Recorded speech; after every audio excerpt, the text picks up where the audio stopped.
Welcome to the Well-Seasoned Librarian podcast. My name's Dean Jones. I'm the Well-Seasoned Librarian. This is Season 5, Episode 15. Returning to our podcast is Lisa Steele, who is the author of the brand new Fresh Eggs Daily Cookbook, which came out yesterday on the 15th. So we're really happy to have Lisa back. She's been on here before to talk about poultry and eggs. She's one of the leading experts in the United States on that topic, and you've seen her probably on television and news programs promoting Fresh Eggs Daily, her website, her YouTube channel, and series of books. The Fresh Eggs Daily Cookbook is her 7th cookbook, and it's just a wonderful, magnificent cookbook full of information about eggs, cooking, using, storing, measuring eggs in every capacity, different types of eggs, different types of containers. What does it mean on the label when it says something like organic or farm raised?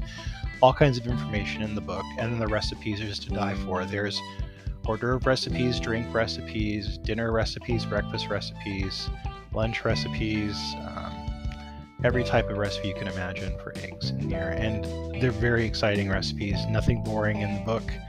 And then the photography is to die for as well. Harper did a great job making this book. It's just a real great thing. I think anybody would be happy to receive this as a gift. And again, this came out yesterday, so you can get it in any of the major distributors, or you could buy it in a local bookstore, as I recommend. So without further ado, I'm going to go to my conversation with Lisa Steele of Fresh Eggs Daily, promoting her brand new, as of yesterday, the Fresh Eggs Daily Cookbook. And on we go.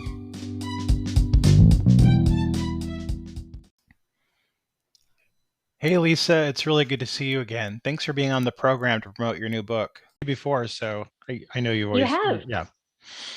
How are you doing? Yeah, I've been good, but this is my 7th book, but the amount of PR that I'm doing for this one compared to my previous 6 books is insane. Like, I have 3 and 4 things a day, and it's really crazy. Yeah, I can imagine. Yeah, because Harper Horizon does a lot of stuff, and they're really big on the PR part of it, and I know they're trying to really push this right now. But it's not going to have to be pushed. Has universal, a chicken. There's a very small, segment of people who want to read a chicken book. So, well, I think it's a wonderful book, and I think it's going to sell itself really easily. It's just you should be really proud, I'm sure, of it. It's just is so gorgeous. Tina Rupp's photography is so good. The whole thing all the way through is just amazing.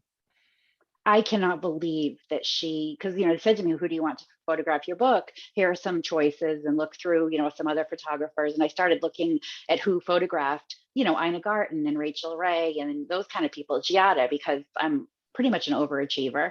And I found Tina and, I was like, how about Tina Rupp? And they were like, well, I don't know if she'll do it, and, we contacted her. Obviously, I don't have the big budget like those big ones do, so the photo budget wasn't as large as she's used to, but she wanted to talk to me on the phone and make sure that we sort of clicked, and she liked me, because she said, at this point, I don't have to work, so I don't need to work with people I don't like.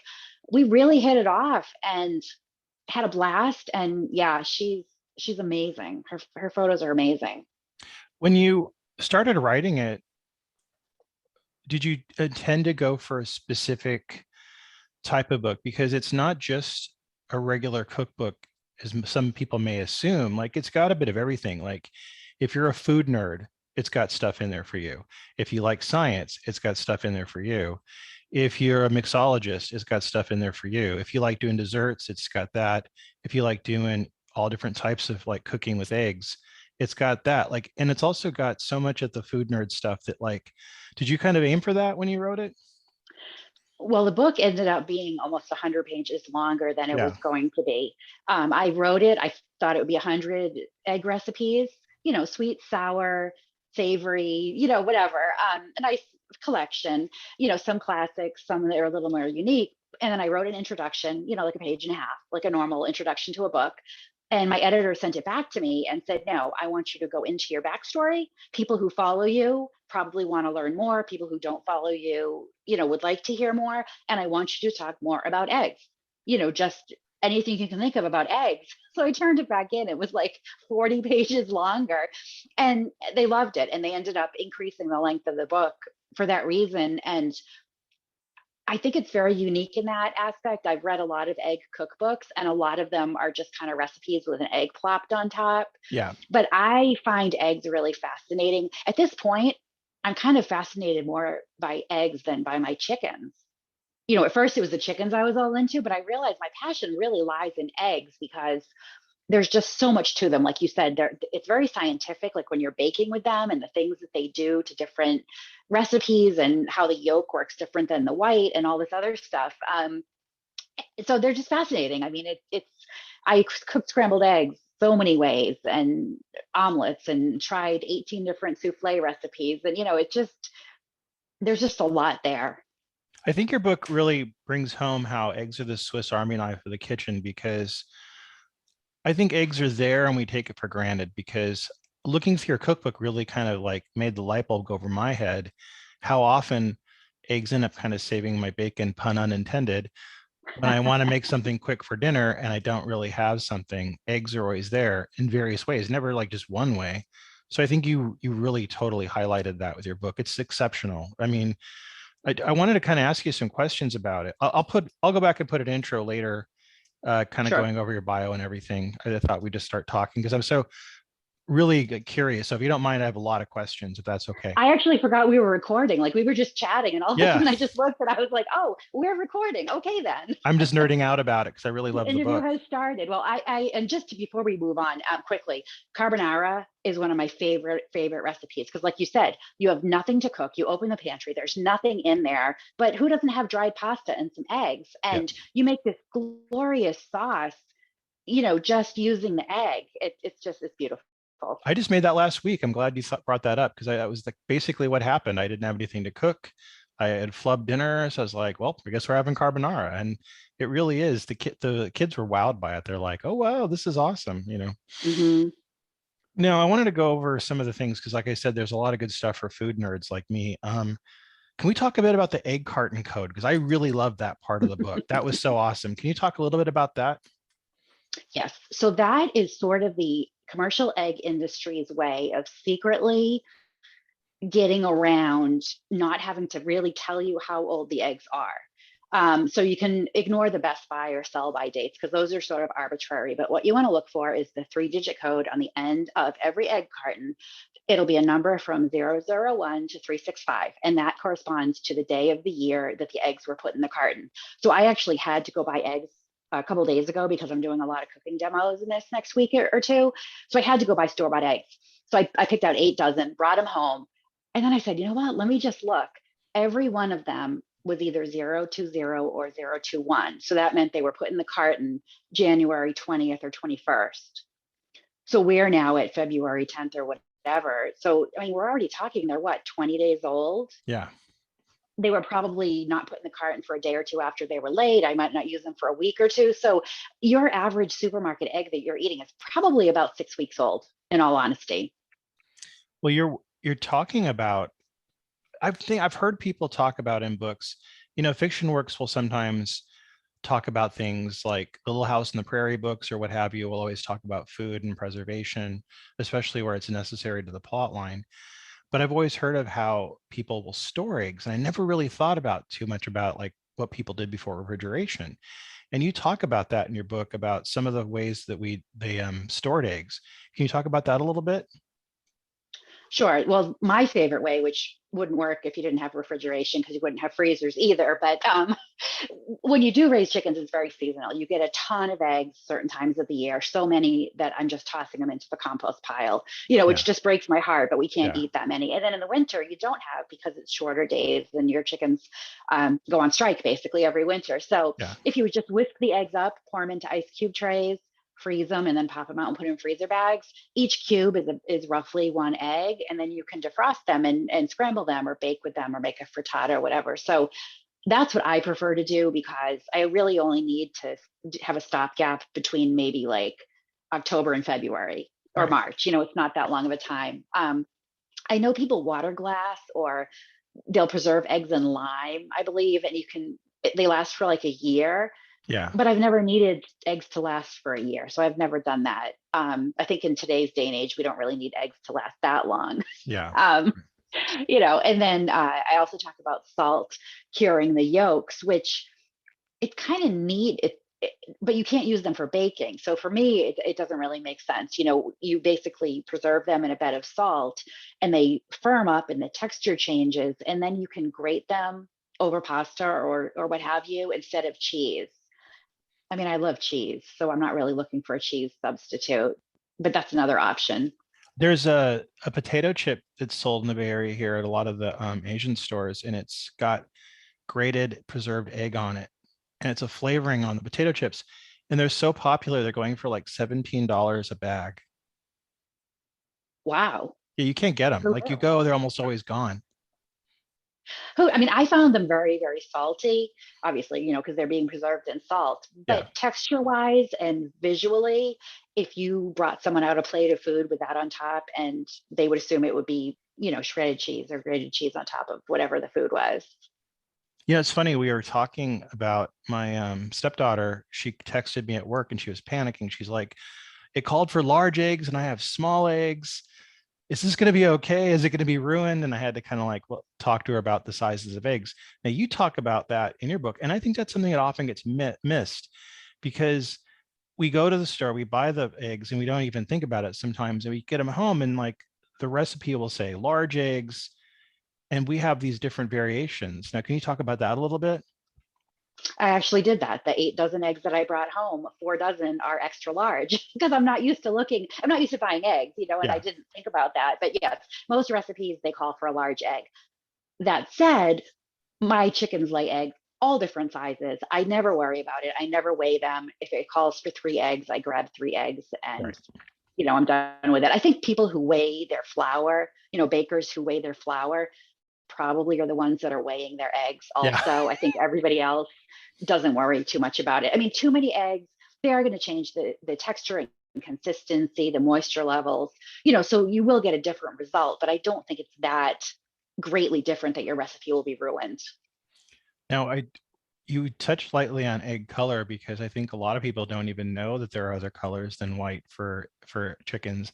And I laugh at that because I've raised chickens and I know that you with different chicken types you can get different colors. Can we talk about that a little bit? Because I always loved discussing that part of it.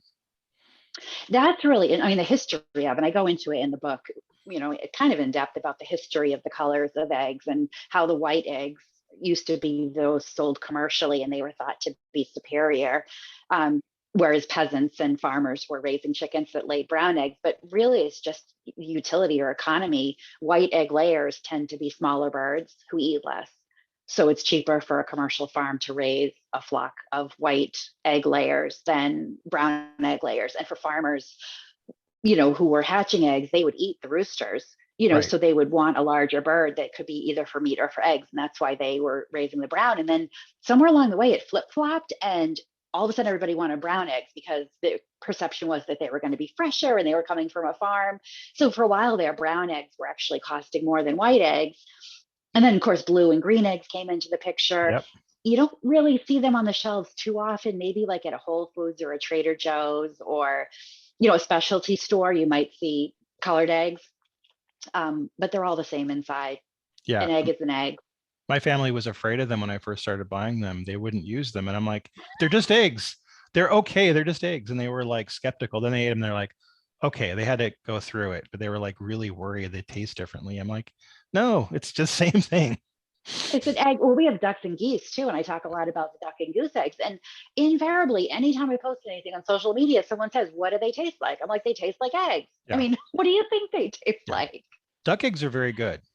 Mhm. They Like they taste a little richer and eggier, I yeah. guess, but they still taste like an egg. Yeah, we used to have ducks and I love the eggs from those. Those are really good.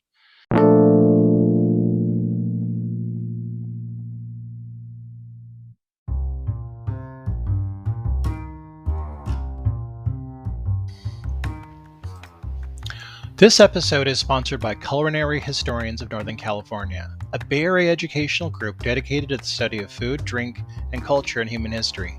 To learn more about this organization and their work, please visit the website at www.chnorcal.org. We also have the link on the bio.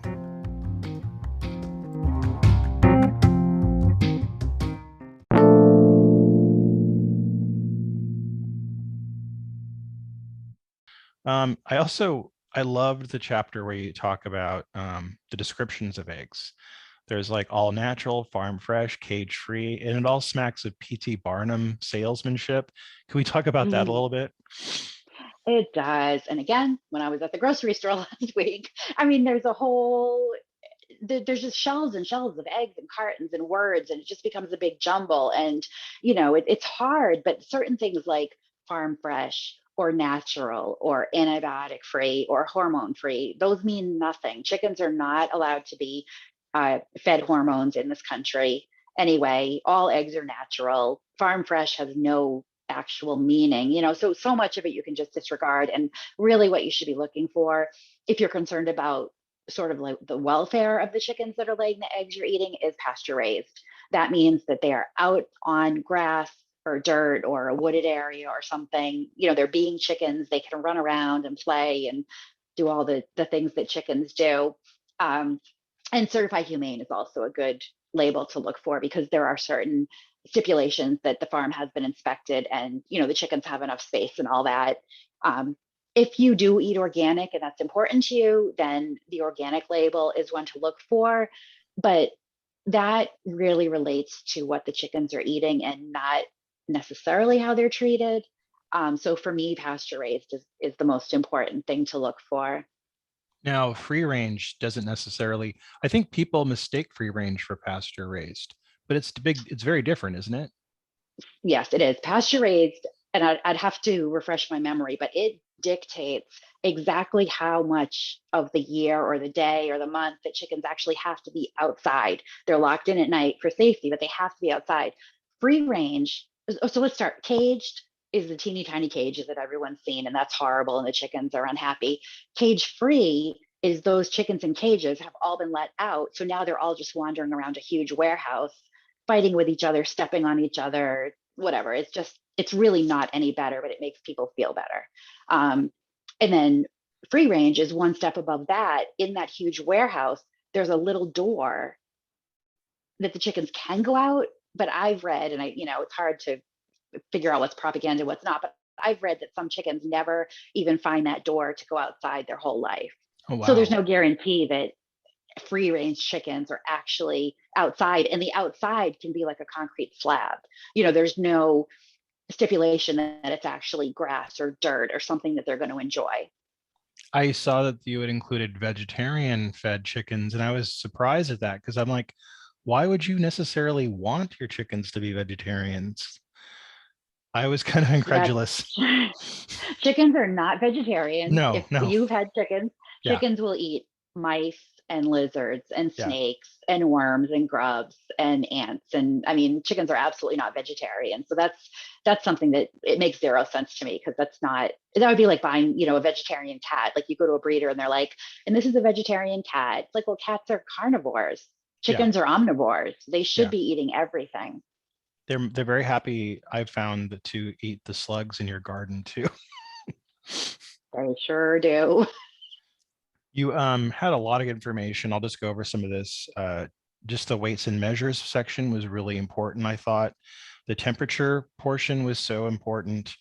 And then the egg safety thing. I think that gets asked so often, and people don't know where to really look. And you have that all covered here. Just such a great cookbook. The part about freezing eggs you mentioned, so important because I think we often don't think about that. And the salt curing. And then I love the drink section because I like a good tipple myself. And just I thought you had some really great drinks in there. Yeah, there's sort of the egg safety thing, but I mean, I make my own mayonnaise. I make tiramisu, which has uncooked eggs in Yeah. it. The carbonara, it's a fine line. Are eggs really cooked in that, or are they not? I don't have a problem eating raw egg. I mean, I Yeah. wouldn't drink a glass of raw eggs, but the egg white foam on top of a cocktail just adds like such a nice, kind of texture and feel on the tongue. And I had to taste test those maple sours many, many, many times. And now that the book is out, we still are taste testing the maple sours because they're so good. Yeah. I'd be glad to do that too. You really had some beautiful recipes in there. I really like the clever way. you had with fried eggs and things that we would normally take for granted. You had so many wonderful ideas like cooking eggs in cream, cooking the eggs with lemon, which I just love. I want to try so bad. You had so many great ideas. And then you had some good old traditional things in there as well. The one thing I was happy to see was the toad in the hole, which is something I love and I've made for my son. And I think so many Americans they get put off by the name, but it's a great dish. And it's just one of those things that you definitely have to make for your family. And if you do, you'll probably make it again. I agree. That's a fun one. It's a really great picture, and with maple syrup and some really grainy mustard. It's got a cute name. I mean, kids, I'm sure, love the name. It is, sort of a off-putting name, toad in the hole, but Yeah. yeah. Well, you're no slouch with the baking, I have to say, because the baking portion of it is really amazing. From some of the stuff like just traditional pound cake that you make, definitely, there's some really good stuff like, you do different things with pound cake here. And then you also have, cheesecake, which is important. You've got a really good recipe for cheesecake and then a pumpkin swirl cheesecake. The Boston cream pie looks amazing. And I think anybody would, they always, I think, would strike their head up. Like, of course, meringue pies are going to be in here. And you have a wonderful lemon Right. meringue pie. And just like the maple walnut cake looks like something I can't wait to make because I'm a big maple fan. And that just looks amazing. And then the orange brandy olive oil cake looks gorgeous. Where did you come up with that? That looks just incredible. Olive oil cakes sort of started getting trendy. I think maybe during COVID, maybe people were having trouble finding butter Yeah. or something. And I know a lot of times, I'm out of butter and don't realize it. And that's how a lot of these recipes came to be, is I was out of butter and I wanted to fry an egg and I had a little heavy cream left over. So I was like, that would probably work. But same with the olive oil cakes. They started being really popular and I started seeing them everywhere, on Pinterest and TikTok and Instagram and everything. So I started playing around, and I happened to have some Grand Marnier laying around because, Mm, who doesn't, right? yeah, I do. It's so eggy and beautiful looking. I mean, it's just a glorious looking cake. It looks like a bit of sunshine. And then the rum plum Breton, that rings all my bells because I love plums. And you have just great sugar cookie recipes in here, all kinds of cookie recipes, including the filled cookies. And then of course it'd be cream puffs in here. That's a big egg thing. And those just look glorious. The maple chai cream puffs, my God, those sound amazing. I use maple a lot, and as you can tell, I'm a big Maple's fan. I great. have some flavor profiles I tend to lean towards, and maple is definitely one of them. The creamy spice rice pudding looks gorgeous. And the photography it makes like definitely Hmm. you want to make that as soon as possible. But the rhubarb clafouti, I'm a big rhubarb fan, and I'm always like telling people you got to try rhubarb. And this looks right up. I got a rhubarb plant in the backyard now. I could make this tonight. That looks You have really rhubarb glorious. growing now already? Yeah, Wow. we're lucky though because we don't really get any snow or anything. Although we could, we're in a But higher rhubarb, elevation. oh, okay. Because rhubarb likes cold. I tried to grow it in Virginia and didn't like it, but I do have it here. And growing up in Massachusetts, my grandmother always had it. But I mean, we don't see rhubarb till probably June, I guess. But Yeah. that clafouti, it's nice, and it's a nice change from a strawberry rhubarb pie, which is pretty much the only thing that I ever did with rhubarb, or make like a marmalade type thing. I mean, that would be such a wonderful thing to do with it. It just seems I never would have thought of that. So when I saw that, I was like, oh my God, that looks gorgeous. I got to try that. Your chocolate pots de creme look amazing. So does the Eaton mess. That's one thing that like I always hear about and I want to try because the idea of meringue, fruit, and whipped cream, it's like, yes, please. That just sounds Yeah, amazing. you can't go wrong, and it's super elegant. It's easy because it's just really three components that you can kind of make in advance. Just put it all together. But to have like a dinner party and serve that as the dessert, it's very elegant. Well, I was looking through this and my wife kind of stopped me when she saw the portion where you're making marshmallows because she had wanted to make Hmm. them forever. And I'm like, well, this has got it and marshmallow cream. So we're like, all right, we're going to have to try this one too. This looks really good. There's so much stuff in here, I think, for a family to kind of look at and kind of start picking things to make. And of course, wonderful recipes for homemade mayo and aioli, which if you're a gourmet and like to cook, those are two must items that you got to make Yeah, if you. tartar sauce, hollandaise, Caesar dressing. I mean, there's so much that you can make that I think people just don't think of making, and it's so much better than the store bought. Was it fun developing the recipes and making all this stuff? It was, I worked on it for over 2 years. And even before I had an agent or had pitched the idea, I was picking out what I was going to include or wanted to include and recipe testing and starting to write things down and all that. A lot of it is things that are on a regular rotation at our house. Then some of the other things are things that I stumbled across while I was trying to find more recipes, or like the olive oil cake that all of a sudden came on my radar, as I was working on it. But it was just so much fun. I wanted to do a blend of classics like the lemon meringue pie, pound cake. I think a lot of people don't know why a pound cake is called a pound cake, which Yeah. surprised me. We're losing a lot of that. So I wanted to include classics, and then, find they're in other cookbooks and maybe people already have a recipe. But I thought it was important to have it all in one place. I mean, it's just helpful for me. I use this cookbook all the time, because it has all my favorite recipes in it. This is just a really magnificent cookbook. And I like the instructional portion of it. I like the fact that it's not just like, here's a bunch of recipes.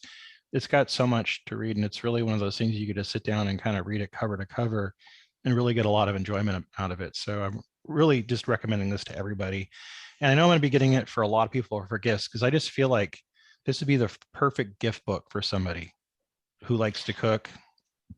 I have a friend who just got married, and I sent her a copy and said, "You need to cook these things for your husband," because they're newly married. I'm sure she really hasn't had to cook, for two very much. But there's a lot of, breakfast, lunch, and dinner in it, and she has chickens, so it's just a natural fit. I like to get cookbooks for newlyweds. I think it's a gift that people don't think about very Mhm. often. But oftentimes I've talked to people that are young that don't really have a lot of them, that are learning how to cook. And like you said, they don't know why a pound cake is called a pound cake because they don't have the resources to look it up or figure it out. And having good cookbooks, I think, is such a good thing for families starting out. And I really recommend people get cookbooks for people that are getting married or young couples, because it's really such a great gift for people. It's so different than, I mean, and I'm guilty of it too. It'll be getting near dinner time and I think, oh, I want to make, chicken tikka masala. And I'll Right. just Google and find a blog, and the Yeah. recipe looks good and I'll make it. I mean, I do that. We all Yeah. do that. Yep. But I also love having cookbooks to sit down in the evening and flip through and tab things I want to make. And it's just a different way of deciding what to cook. Yeah. No, it's just, and if you have recipes that are tried and true for you, it's nice to go back to the bookmark, the coupon that you placed in there, and go back to the recipe time and again. Well, Lisa, Things you didn't know you were looking for. yeah, I just think this is a great cookbook, and I know I that appreciate this it. is this is going to be such a popular, bestseller this year. I really predict that for this because it's so great. It comes out next week, right? It does. Tuesday, So, February 15th. well, I'm telling everybody that's listening to this, get on it, get it now, get one while you can, because it'll probably sell out pretty fast. And you can also get it on Amazon and all the other major, um, Right. and then just like all your other books. So we've said earlier that you have 6 other books. I recommend those to people. I know so many people that are looking to raise chickens now or thinking about it, and they're just Hmm. kind of doing it haphazardly. If you're going to do it, get the real information first. Get one of Lisa's books. Don't mess around with just half-assing it. Just get the cookbooks. I mean, get the books on chickens. Really read them before you do it. Good advice. Yeah. Well, Lisa, I want to thank you for being on the podcast. I've loved having you on here again. And you're always such a great guest. And thank you for being here today. Thanks for having me. All right, that's it. Well, thank you very much. We'll air this Woo-hoo. next week on the day the book comes out. Perfect. I Yeah. so appreciate it. And I'm so glad you like it. I just, everyone has been so complimentary about it. And I'm just excited because I really love it too. I'm so pleased with how it came out. You hit a home run. I was so happy to get it when I got it. It just blew me away because it was so good. And I got to kind of nerd out on stuff. And I kept like, when I went to go look through recipes as I expected, I saw all the stuff that I like to, that I really love, which is your egg carton code, your descriptions. That for me is like, I love that kind of thing. That's the kind of thing I read anyway, even books that are just about that kind of stuff.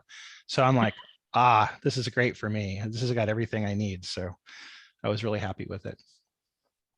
I appreciate it. Well, I will definitely share the link. I'm sure you'll send it to me or Yeah. Terry or whoever, and Yeah. I will share that. And Thank you so much. Yeah, I'll promote this as much as I possibly can. I think everybody's going to really love this.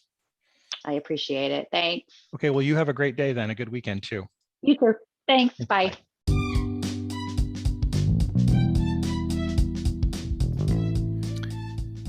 That was author Lisa Steele on our program talking about her book, The Fresh Eggs Daily Cookbook, which came out yesterday.